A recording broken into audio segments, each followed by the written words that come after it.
This is Professor Planty McPlantface. He is a plant ecologist who wants to run genetic experiments on plants, but he needs to know which plant variants make up his populations before he can interpret his results. Even for him, it's hard to tell the difference just by looking. Usually, this is done using DNA sequencing. We can look at each plant on the genome level, where we can differentiate them by looking at small positional changes in the sequences, known as single nucleotide polymorphisms. But Professor Planty McPlantface is interested in epigenetics. In epigenetics, we often have the same sequencing data, except many C bases have been converted artificially to T bases.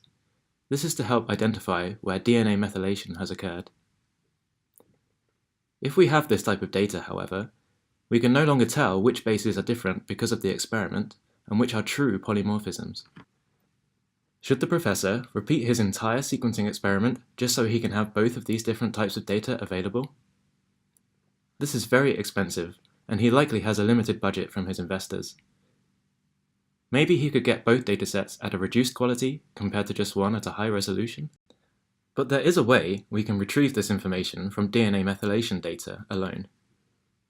This is possible because DNA is double-stranded, where each type of sequence base always has the same complementary base on the opposite strand. So let's go back to our DNA methylation data. Here, the opposite strand also has many C bases converted to T bases. But artificially converted C bases on each strand should still match up with the original sequence complements on the opposite strand. By comparing both strands together, we should be able to tell which bases are artificially converted and which are true polymorphisms. Now the professor can once again separate his variants and continue with his studies in epigenetics, all without the need for expensive DNA sequencing data alongside.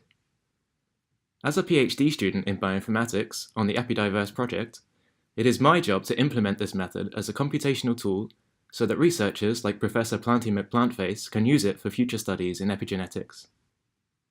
The good professor can then go on to answer many questions, for example relating epigenetics to plant responses to changing environments, how these responses affect gene expression, and the extent of heritability in plant offspring.